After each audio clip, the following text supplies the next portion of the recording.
आंतरिक सलामती, सरहदों की सुरक्षा और कानून और व्यवस्था की परिस्थिति को संभालने का नेतृत्व आप लोगों को करना है। और इस संकल्प के साथ जब आप यहां पर जाएंगे तब ये सोच कर जाना कि इस देश में संविधान को लागू करना, संविधान ने दिए हुए अधिकार हर गरीब से गरीब व्यक्ति को उसको प्राप्त हो, ऐसी व्यवस्था सुनिश्चित करना आप सभी का काम है। हमने ये हमेशा सदैव याद रखना चाहिए कि देश के प्रथम गृह मंत्री और लौह पुरुष सरदार वल्लभ भाई पटेल ने इस देश को न केवल एक किया, एक रखने के लिए भी ढेर सारे कदम उठाए थे। 550 से ज्यादा स्टेट्स को विलीनीकरण कर कर एक अखंड भारतीय संघ का निर्माण तो किया ही, साथ में उन्होंने एक बहुत मजबूत व्यवस्था आईपीएस कैडर देकर की थी। उन्होंने कहा था संघ का अस्तित्व ही नहीं रहेगा, संघ अखंड ही नहीं रहेगा अगर संघ के पास एक अच्छी अखिल भारतीय सेवा नहीं होगी जिन्होंने अपनी बात कहने की आजादी प्राप्त की हो। ये आईपीएस कैडर के लिए वाक्य ध्रुव वाक्य के समान है। और संस्थान के बारे में एक संदेश में सरदार वल्लभ भाई पटेल ने कहा था, यह कॉलेज भारत में अपने तरह का पहला संस्थान है। इसके पास पीछे मुड़कर देखने के लिए कुछ नहीं है, लेकिन भविष्य की पीढ़ियों के लिए स्थापित करने के लिए, परंपरा स्थापित करने के लिए बहुत कुछ एकेडमी के पास है। तो जब एकेडमी की स्थापना की, इसका कोई इतिहास नहीं था, मगर 75 साल में यहां से निकले हुए आईपीएस अफसरों ने देश की सुरक्षा और आंतरिक सलामती को मजबूत करने के लिए एक बहुत उज्जवल, बलिदान युक्त और यशस्वी इतिहास का निर्माण किया है। मेरे सामने जो प्रशिक्षु खड़े हैं, उन लोगों की ये जिम्मेदारी है कि 75वें बैच ये इतिहास को आगे ले जाए और उसमें अनेक नए स्वर्णिम पृष्ठ जोड़े। आज यहां से 175 प्रशिक्षु बेसिक कोर्स प्रशिक्षण पूरा कर बाहर निकलेंगे और यहां भूटान, मालदीव, मॉरिशस और नेपाल के 20 विदेशी अधिकारियों ने भी हिस्सा लिया है और ट्रेनिंग लिया है। मेरे लिए आनंद का विषय है 175 प्रशिक्षु अधिकारियों में 34 महिला अधिकारी भी इसका हिस्सा बने हैं और वो अब तक सबसे बड़ा महिला भागीदारी का उदाहरण है।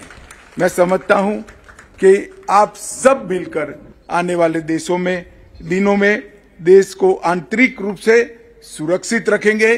देश की सीमाओं को सुरक्षित रखने में आप नए कीर्तिमान भी गढ़ेंगे।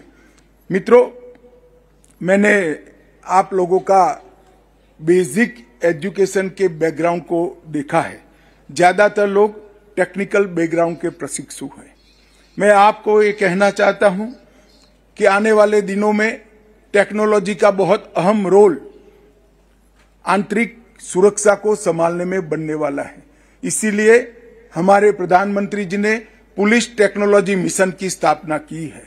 इस पुलिस टेक्नोलॉजी मिशन का उद्देश्य है हमारी पुलिस सेवाओं को विश्व में सबसे टेक्नोलॉजी की दृष्टि से सबसे सुसज्ज बनाना, सबसे पहले लेकर आना और टेक्नोलॉजी का प्रैक्टिकल उपयोग पुलिसिंग में और आंतरिक सुरक्षा संभालने में कैसे हो सकता है। और पुलिस हमेशा टेक्नोलॉजी के क्षेत्र में जो क्रिमिनल्स हैं उनसे 2 कदम आगे रहे, इस प्रकार की व्यवस्था से पुलिस को सुसज्ज करना है। मुझे विश्वास है कि पुलिस टेक्नोलॉजी मिशन को यहां से निकले हुए टेक्निकल बैकग्राउंड वाले प्रशिक्षु को भी बहुत फायदा होगा। आपने इंडोर आउटडोर दोनों प्रशिक्षण लिए हैं। आपको एंटी नक्सल ऑपरेशन का भी अनुभव मिला है। आईटीबीपी के साथ हिमालय की वादियों को देखने का मौका भी मिला है। जम्मू कश्मीर में सेना के साथ कदम ताल करते हुए सीमाओं को सुरक्षित करने का अनुभव भी मिला है। इंटेलिजेंस ब्यूरो के साथ रहकर खुफिया जानकारियों को कैसे एकत्रित करना, कैसे उसका विश्लेषण करना और कैसे इसका सटीक उपयोग करना, इसका भी आपको प्रशिक्षण मिला है। और एक प्रकार से ये सभी एक्सपीरियंस से आपका ऑलराउंड डेवलपमेंट करने का प्रयास एकेडमी के डायरेक्टर ने किया है। मुझे विश्वास है ये जो अनुभव और प्रशिक्षण आपको मिला है, उसके साथ जब आप फील्ड में जाएंगे और जनता के साथ आपका इंटरेक्शन शुरू होगा और एक्चुअल लॉ एंड ऑर्डर संभालने का काम आप संभालोगे, ये प्रशिक्षण को प्रैक्टिकल अनुभवों के साथ मिलाकर इसको मोल्ड कर आप एक बहुत अच्छे अफसर बन पाओगे, इसका मुझे विश्वास है। आज मुझे इस बात का भी आनंद है कि मुझे सर्वश्रेष्ठ प्रशिक्षु अधिकारी का अवार्ड देने का मौका मिला और वो महिला अधिकारी है। वो हमारे देश के लिए बहुत गर्व की बात है। एकेडमी के इतिहास में पहली बार एक महिला अधिकारी प्रशिक्षु सुश्री रंजीता शर्मा को आईपीएस एसोसिएशन के स्वॉर्ड ऑफ ऑनर के जीतने का मौका मिला है। मैं रंजीता को बहुत बहुत मन से बधाई और साधुवाद देना चाहता हूं। मोदी जी के नेतृत्व में देश वीमेन लेड डेवलपमेंट में आगे बढ़ रहा है। हमने अभी अभी देश का नीति निर्धारण करने वाली सभाओं में, विधानसभा में और संसद में महिलाओं की हिस्सेदारी सुनिश्चित करने के लिए 33% आरक्षण को सुनिश्चित किया है। आज यहां से इतने सारे महिला अधिकारी प्रशिक्षित होकर जा रहे हैं। मुझे विश्वास है कि आपके नेतृत्व में प्रधानमंत्री जी का वुमेन लेड डेवलपमेंट का जो थीम है, इस देश के हर गांव तक परकोलेट होगा। मित्रों, अगिनत बलिदानों और कठिन संघर्षों के बाद हमारे देश को आजादी मिली है। 1857 से 1947 तक के 90 साल लाखों लाखों लोगों के बलिदानों से, उनके रक्त से सिंचित होकर आज हम स्वतंत्र देश के नाते 75 साल बिताकर दुनिया के सामने गर्व से खड़े हैं। इस 7 दशकों के से भी अधिक चुनौतीपूर्ण यात्रा में भी अनेक पुलिस के जवानों ने बलिदान दी है। 36,500 से ज्यादा पुलिस अधिकारी और जवानों ने अपने कर्तव्य को अपने आप से पहले रखते हुए अपना सर्वोच्च बलिदान दिया है। तब जाकर आज हमारा देश गौरव के साथ दुनिया के सामने खड़ा है। आप सभी को जब तक आप सर्विस में है सदैव याद रहना चाहिए कि 36,500 जवानों का बलिदान हमारे लिए प्रेरणा का स्रोत होना चाहिए, हमारे लिए मार्ग का पथ प्रदर्शक होना चाहिए। अभी अभी विगत 10 सालों में लंबे समय से देश आतंकवाद, वामपंथी उग्रवाद और नस्लीय हिंसा की आग में झुलस रहा था। काफी मात्रा में हमारे बहादुर पुलिस जवानों के परिश्रम के कारण इस पर नकेल कसने में सफलता मिली है, मगर हमारी चुनौतियां खत्म नहीं हुई। Organise crime, cyber crime, interstate और international financial crime, interstate gangs, ये ढेर सारी नई चुनौतियां आज हमारे सामने है। नारकोटिक्स की तस्करी, क्रिप्टो करेंसी से देश के अर्थतंत्र को वीक करना, हवाला कारोबार और इसके साथ साथ नकली नोटों के कारोबार के सामने भी हमने हमारी लड़ाई इतनी ही शिद्दत से जारी रखनी है। आज मुझे विश्वास है कि आप सब यहां से जाकर इस लड़ाई को और मजबूत करेंगे, नेतृत्व प्रदान करेंगे और नई दिशा भी देंगे। मैं आज आपको बताना चाहता हूं कि आप जब सेवा में आपका प्रथम पैर रखेंगे यहां से निकलकर, तब देश एक नए युग की ओर जाने की शुरुआत कर चुका है। अंग्रेजों के समय से 1850 के आसपास बने हुए तीनों कानून जो हमारी क्रिमिनल जस्टिस सिस्टम का चालक बल है, सीआरपीसी, आईपीसी और एविडेंस एक्ट, ये तीनों कानूनों में आमूलचूर परिवर्तन कर सरकार ने 3 नए कानून देश की संसद के सामने रखे हैं। अभी गृह विभाग की संसदीय समिति इसका अध्ययन कर रही है। कुछ ही समय में ये कानून पारित हो जाएंगे और ये कानून के आधार पर हमारी नई क्रिमिनल जस्टिस सिस्टम की शुरुआत होगी। मित्रों, जब आप जिम्मेदारी संभालने जा रहे हो, ये युग परिवर्तन का दौर, अंग्रेजों के समय में बने हुए कानून के युग को समाप्त कर भारत नए विश्वास, नई आशा, नए उमंग के साथ नए युग में पैर रख रहा है। पुराने कानूनों का उद्देश्य शासन को सुरक्षित रखना था, नए कानूनों का उद्देश्य जनता के अधिकारों को सुरक्षित रखना और जनता के अधिकारों को जनता तक पहुंचने में रोकने वाली सभी ताकतों को परास्त करना है। ये मूलभूत अंतर के साथ ये तीनों कानून जब आप प्रशिक्षु से अधिकारी बनकर जाएंगे तब आपके हाथ में होंगे। आपको क्रिमिनल जस्टिस सिस्टम के युग परिवर्तन के दौर में नेतृत्व करने का मौका मिला है। मैं मानता हूं आप सबसे भाग्यशाली बैच है जो नए कानूनों के साथ देश की आंतरिक सुरक्षा को संभालने की शुरुआत करेंगे। आप इन कानूनों के क्रियान्वयन में सबसे पहली पंक्ति में शामिल होंगे, क्योंकि कुछ ही समय में आपका पोस्टिंग डिस्ट्रिक्ट के अफसर के रूप में होगा। तो जमीनी स्तर पर इसके इम्प्लीमेंटेशन में आपकी सबसे पहली जिम्मेदारी होगी। आपकी जिम्मेदारी है इन कानूनों को लेटर एंड स्पिरिट में लागू करना, इन कानूनों की स्पिरिट को ढंग से समझकर जनता को उससे सुरक्षित भी करना है और उससे उनके अधिकारों की रक्षा भी करना है। नए प्रावधानों में टेररिज्म की नई व्याख्या की है, ऑर्गेनाइज क्राइम की नई व्याख्या की है, अंतर्राज्यीय गिरोह को समाप्त करने के लिए भी कई प्रोविजन किए गए हैं। टेक्नोलॉजी के प्रावधानों को कानूनी जामा पहनाकर आपको सशक्त किया है। पूरी जांच प्रक्रिया को डिजिटाइज किया गया है। इन्वेस्टिगेशन चार्जशीट की टाइमलाइन को फॉलो करना, फॉरेंसिक प्रावधान हेतु उचित व्यवस्था भी करी है और दोष सिद्धि के प्रमाण को बढ़ाने के लिए समयबद्ध योजना भी इस कानूनों में अग्रसर है। जुडिशरी की व्यवस्था में भी ढेर सारे बदलाव इसमें किए गए हैं। तो संक्रमण के इस काल में आप सभी को बड़ी जिम्मेदारी निभानी है और आगे बढ़ना है।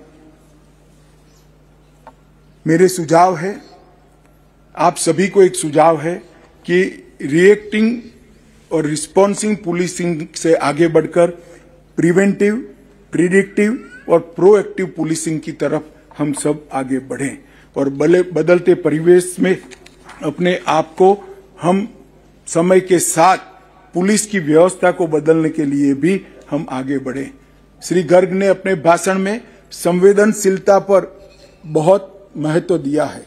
आप लोगों की संवेदनशीलता को जागरूक करने के लिए एक बीज बोया है, ऐसा उन्होंने अपने प्रवचन में बताया है। मित्रों, मैं आप सभी से बड़े हृदय से निवेदन करना चाहता हूं कि संवेदनशीलता ही है जो संविधान को मानवीय स्वरूप देती है। संविधान का पुस्तक हमें इस देश को मजबूत करने के में काम नहीं आ सकता। हमारे संविधान निर्माताओं ने संविधान की पुस्तक के अंदर जो स्पिरिट रखा है, वो स्पिरिट को संवेदनशीलता के साथ समझकर इसको लागू करने की जिम्मेदारी हमारी है।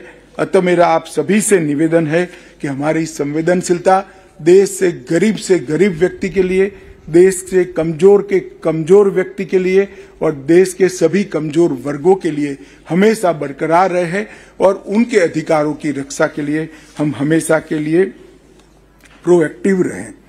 आज मैं आप सभी को यह भी कहना चाहता हूं, आपकी ड्यूटी के समय के दौरान 25-30 साल के लंबे सर्विस के समय के दौरान प्रसिद्धि के कई बड़े मौके आएंगे, मगर प्रसिद्धि का मौका आपको प्रसिद्धि तो दे सकता है, परंतु आने वाले समय में आपके काम में दिक्कत भी कर सकता है। प्रसिद्धि घटनाओं से जो मिलती है उसको साक्षी भाव से स्वीकार कर प्रसिद्धि के मोह में पड़े बगैर हमारी ड्यूटी पर लक्ष्य केंद्रित कर हम आगे बढ़े, ये मैं निश्चित रूप से आपको कहना चाहता हूं। और जहां पर भी ड्यूटी करने का मौका मिले वहां की स्थानीय भाषा, स्थानीय परंपराएं और स्थानीय इतिहास का सम्मान करते हुए हम लोगों के साथ हमारी संवेदनशीलता को बनाए रखें और बुकीज अप्रोच से ऊपर उठकर कानून के स्पिरिट को समझकर हम आगे बढ़े। मित्रों, ये 9 वर्ष हमारे देश की आंतरिक सुरक्षा के लिए बहुत महत्वपूर्ण 9 वर्ष रहे हैं। हमारे 3 हॉटस्पॉट माने जाने वाले क्षेत्र, पूर्वोत्तर भारत, वामपंथी उग्रवादी क्षेत्र और जम्मू कश्मीर, ये तीनों क्षेत्रों में हमने कानून और व्यवस्था की परिस्थिति को ठीक करने में बहुत बड़ी सफलता हासिल की है। मैं बहुत आनंद के साथ आपको बता सकता हूं कि 2004 से 14 के 10 साल के कालखंड में ये तीनों हॉटस्पॉट में हिंसक घटनाएं 33,200 हुई थी। इसको कम कर 12,000 तक सीमित करने का आप सभी के, हमारे सभी पुलिस अफसरों के प्रयास से हमने सफलता प्राप्त की है। हिंसक घटनाओं में 63% की कमी और मृत्यु में 73% की कमी दर्ज कर हम आगे बढ़े हैं। टेररिज्म के खिलाफ प्रधानमंत्री जी के नेतृत्व में इस देश ने जीरो टॉलरेंस पॉलिसी को अपनाया है। अब जीरो टॉलरेंस पॉलिसी से आगे बढ़कर जीरो टॉलरेंस स्ट्रेटेजी और जीरो टॉलरेंस एक्शन की ओर हमें आगे जाना है और मुझे विश्वास है कि आपके नेतृत्व में ये हम जरूर करेंगे। टेक्नोलॉजी से युक्त बैच, शायद यहाँ से प्रशिक्षु होकर जाने वाले बैचों में सबसे ज्यादा टेक्नोक्रेट बैच है। इसलिए मैं आप सभी को कहना चाहता हूं कि भारत सरकार ने ये 9 सालों के अंदर वन डेटा वन एंट्री के सिद्धांत के साथ हर क्षेत्र में, आंतरिक सलामती के हर क्षेत्र में डेटाबेस को बिल्ड करने का काम किया है। विभिन्न डेटाबेस में इंटीग्रेशन तथा आपस में कम्युनिकेशन हो, इस प्रकार की व्यवस्था भी अभी हम कर रहे हैं। एनालिटिक टूल से सभी एजेंसियों को युक्त कर इनकी स्ट्रेंथ बढ़ाने का काम भी हम कर रहे हैं। ICJS में CCTNS के माध्यम से 99.93 16,733 पुलिस स्टेशनों में CCTNS को तैनात किया गया है, उसको कंप्यूटराइज किया गया है। ई कोर्ट के माध्यम में से 22,000 अदालतें जुड़ गई हैं। ई प्रिजन से लगभग 2 करोड़ कैदियों का डेटा हमने उपलब्ध कर लिया है। ई प्रोसिक्यूशन से 1 करोड़ से अधिक अभियोजन का डेटा आज ऑनलाइन उपलब्ध है। ई फॉरेंसिक के माध्यम से 17 लाख से अधिक फॉरेंसिक डेटा भी हमारे हाथ में उपलब्ध है। नफीस में 90 लाख से अधिक फिंगरप्रिंट का रिकॉर्ड उपलब्ध है। इंटीग्रेटेड मॉनिटरिंग ऑफ टेररिज्म में भी ढेर सारा डेटा हम उपलब्ध करा रहे हैं। निदान के माध्यम से अरेस्टेड नार्को ऑफेंडर का डेटा उपलब्ध है। क्राइम मल्टी एजेंसी सेंटर में भी, साइबर क्राइम रिपोर्टिंग पोर्टल पर और प्रिजन डेटाबेस में भी बायोमेट्रिक डेटा हमने उपलब्ध करा है। ये पूरा डेटाबेस और एनालिटिक टूल के माध्यम से मैं चाहूंगा कि आपकी बैच इस पर काम करे।